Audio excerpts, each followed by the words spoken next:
Joe Biden and Donald Trump have agreed to hold two presidential debates. Both sides feel like they have something to prove. Biden's team, on the one hand, wants to show the American people that he is up to the task, despite the claims about cognition and his brain that are coming mostly from Donald Trump and people on the MAGA side. And then on the Trump team, they are eager to have another shot at taking down the guy that defeated them in 2020, which is Joe Biden. But I want to talk a little more broadly about not just these debates and the subsequent ones, if we get them, but debates in general. In general, debates are not likely to have much of an impact on the presidential race unless one of the two candidates really has a cognitive failure to such a degree that they torpedo their chances. And as history shows, presidential debates often have very little impact on election outcomes. But I want to go even further than that and ask about whether we really learn anything about the factual basis of the world from debates. But we'll get to that in a moment. You know, as far as the impact of presidential debates, there's a 2019 study by Vincent Pons and Caroline Lepenik, which looked at 56 TV debates in various countries. It looked at 94,000 respondents before and after elections to figure out, do debates make a difference? And it turns out that debates didn't sway undecided voters or prompt people with a decision already made to switch candidates. Christopher Lightson and Robert Erickson did an analysis as well of U.S. presidential election polls from 1952 to 2012 and found the same thing. And the primary reason why presidential debates don't sway elections very much is the people who take the time to watch the debates are usually politically involved already. They mostly have their minds made up. And so this suggests that the Biden-Trump debates later this year, one coming up later in June, won't have the major impact on the election that some people think, unless someone really fails hugely and in an incredibly humiliating and public manner. But let's take this further and talk about debates more broadly. I want to use this as a springboard to make a bigger point here that goes well beyond presidential debates. What I want to propose to you today is that generally the live debate format is not a good path to figuring out the truth about a matter. And even more so, the winner of a debate often tells us very little about who was actually right on the facts within the debate. Debates for mass consumption are about scoring rhetorical points for your side, coming up with gotcha moments that your opponent isn't prepared for, getting the crowd, if there is one, to applaud and to cheer.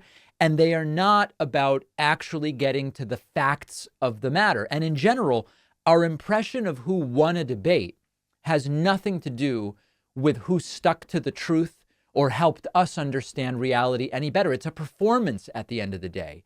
And the perceived winner is the person whose performance was more charismatic, had the best jabs, was the most rhetorically skilled and articulate. The winner is not the one who was correct in the argument. Now, let me give you some examples. One example is last year's proposed showdown between Robert F. Kennedy Jr., a presidential candidate, and I guess we could call him a vaccine skeptic, and Peter Hotez, who's a scientist, doctor, and an advocate in global health and vaccinology. The two of them were invited to debate the efficacy and safety of the COVID-19 vaccine on the Joe Rogan Experience, with Rogan tweeting out at Peter Hotez, "Peter, if you claim what RFK Jr. is saying is misinformation, I am offering you $100,000 to the charity of your choice if you're willing to debate him on my show with no time limit." Now, Hotez chose not to do the debate and responded with, quote, "I offered to go on Joe Rogan, but not to turn it into the Jerry Springer show with having RFK Jr. on." So this is like the perfect example of the spectacle of debating and how it overshadows good faith intellectual discourse with people who are qualified to do it. Hotez is a highly qualified individual to have a conversation about vaccines. He's a doctor, he's a scientist. He does not have the background that Robert F. Kennedy Jr. has in rhetoric, in politics, in public persuasion, and in the performance of a debate. So this would not be the type of debate that would make sense for a general audience, so that the audience would be able to draw a medical conclusion after hearing from RFK Jr. and hearing from Peter Hotez, hearing from a politician and a doctor. So the whole framing of the conversation is for performance and drama, not for actually getting to the truth. A conversation on Joe Rogan's show would be very entertaining, but it is not really a platform to reach a decision about public health. But people tuning into it think that it is. And potentially that RFK is right, he comes across as more charming or prepared or articulate or just comfortable speaking in front of a microphone. So that doesn't really help us get to the truth, but performatively, it would be very entertaining. There are issues like vaccine efficacy that are really more conducive to being settled through the scientific method rather than public discourse. Let me give you another example, taking out something that is as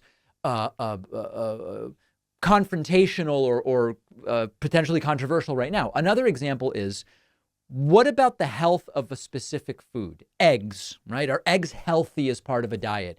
What about coffee? The research on eggs and coffee has gone back and forth many times. So a debate at any particular point in time wouldn't really be that useful. And as new research comes out, we find that the common sense or predominant wisdom of a particular food changes over time. But having a debate with performers that argue back and forth, an online debate, for example, it'll get clicks, but it's not really going to give us anything that we aren't going to get from looking at randomized controlled trials and scientific studies and calmly evaluating the evidence rather than through a performance. So now that we've talked about what debates do, they are performative. The winner is often the most articulate person. They often just support people's previously held beliefs rather than really changing minds, because the truth is the audience mostly goes into watching a debate with a closed mind rather than an open mind in more cases. I now want to explore whether it benefits one's own side to win a debate or whether these are fleeting victories that don't really do much. So let's talk about some examples. Back in 2021, progressive commentator Ben Glebe went on right-winger Charlie Kirk's show to debate abortion. And there was this incredible viral moment where Glebe showed Charlie Kirk a picture of a fetus and asked, "Is this a human life worthy of defending?" Meant to be a challenge to Charlie Kirk's anti-abortion views. And Glebe got Charlie Kirk to say, yes, that picture of a fetus is a human life worth defending. And then it turns out that the picture was actually a dolphin fetus, not a human fetus at all. Let's take a look at the video. Let me even show you a photo, if I may, okay? Do you truly, in your heart of hearts, truly believe that this is a human being? This, Without a doubt. without a doubt? Yes. This is a dolphin fetus. So let me. Without a doubt, a dolphin fetus is a human being. This is a human fetus. Look how similar they look, but quite different. Dolphin. You just confirmed that a dolphin, in life, do you confuse dolphins for human babies often? So let me You ask go to you a question. SeaWorld and you're like, someone's got human babies in that aquarium. Get the human babies out of the aquarium. This was undoubtedly a terrible look for Charlie Kirk. He appeared uninformed about human development, which is important in an abortion discussion. Left-wingers eagerly shared the clip of Charlie Kirk looking silly. It's extraordinarily entertaining. It's an amazing gotcha. But did it actually tell us anything about when a fetus becomes a human life deserving of the same rights as someone who's been born? Did it move the debate on abortion forward in any meaningful way? Did it tell us anything about the circumstances that would lead a woman to choose to get an abortion versus alternatives? Of course not. It served to make Charlie Kirk look silly for a brief moment. Now, if I want to be super charitable, we could say, at best, that viral moment reiterated that many of the people that strongly denounce abortion have no idea what's going on. Okay, so that would be like, that's what we accomplished. Many of us already know that. Beyond that, it really did very, very little.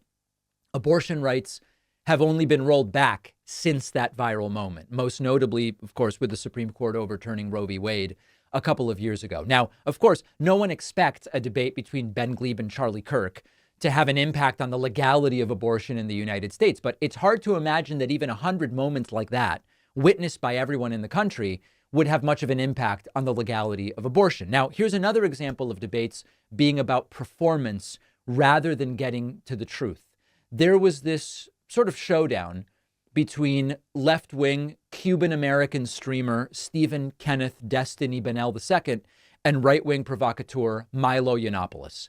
At the surface level, the debate was about whether Christian nationalism should take root in the United States. It was very clear from the start of this entire exchange that it was really a contest of who could rile up their debate opponent the most. Milo claimed that Stephen Kenneth Destiny Bennell II's then wife, Melina, had relationships with other men, something Destiny was very much aware of since they were in an open relationship, and tried to use that against Destiny to morally posture and say he's not a real man for letting his wife sleep around. Take a look at this clip. You want to return women to chattel. You want women to be like your wife, passed around town. I'm sorry, but I'm not going to take moral lectures on the rights of women from somebody who treats supposedly their wife in what ought to be a holy sacrament as a communal sex toy. Give me a break. Give me a break. I'm not going to take moral lectures from somebody who, for all intents and purposes, may as well have a fleshlight. Now, to his credit, Destiny didn't seem rattled by it, but it's clear Milo did it to score points with the crowd, not to make any point about Christian nationalism. The merits of Christian nationalism have nothing to do with Destiny's relationship. Destiny also arguably had a bad faith moment, extraordinarily entertaining during the debate, during which he just made up a statistic about Black Americans being the ethnic group most likely to support Christian nationalism. He totally made it up. Milo took the bait, argued it makes sense. He came up with a totally imaginary explanation as to why on the spot. And then Destiny revealed, I just made that up. This guy has no idea what he's talking about. Let's take a look at that clip. Just an interesting addition to that. Two researchers, Whitehead and Perry, I didn't know the stat would come in handy, but Black Americans are actually the largest ethnic group in the United States to support some form of Christian nationalism, which I think is really funny after all that. Yeah, and there are reasons for that. I mean, you've got people who look. It's mostly to do with where Black people were and who was there too. The funniest thing is I actually just made that up. I was seeing if he would actually try to talk his way through that, but I totally made that up. Thanks, Milo. So despite the reveal right away that he made that up about Black Americans being the group most likely to support Christian nationalism, it was another one of these viral, performative kind of gotcha moments. It's very engaging. It's very entertaining. It doesn't really get to the truth of the legality and morality of Christian nationalism. Now, to be fair, given the nature of this debate and Milo Yiannopoulos, it was bad faith to begin with, right? So this isn't about criticizing individuals. The summary is debate is going to continue playing a role in public discourse. Trump and Biden are slated to debate soon unless something changes. I remain unconvinced that on issues of factual determination, debate is a useful tool for figuring out the truth. Now, let me make a couple of additions to this. There is something else presidential debates are good for. I don't expect to learn about tax policy or education policy or foreign policy during a Trump-Biden debate. But I do want to take the temperature and learn something about the two men as individuals. And the way they relate to each other on a stage can give us useful information about that. So I think that that's an important caveat. And then the other thing is, when it comes to debates that are about opinion, right? When it's not about what is the truth of whether eggs are healthy or whatever else, right? When it's about opinion overtly, that's a different scenario. And in those scenarios, debates may indeed be more useful and informative, although they still really do depend at the end of the day on how articulate and well prepared the debaters are. So I want to hear from you. I've participated in debates. I've moderated debates. We reviewed the debates on the show. But as a tool to get to the truth of a factual matter, I don't think they are particularly good tools, especially, and this is the other part of it, because we have such a lack of critical thinking and media literacy in this country. We often have even with arguably good faith debaters, an audience that doesn't have the tools to parse through and evaluate for themselves and fact check the factual basis of what's being said. So I want to hear from you. info@davidpakman.com. What are debates good for? What are they not good for? And we'll do a follow-up if there's an interest. Let's take a very quick break. We'll hear from a sponsor or two and be right back.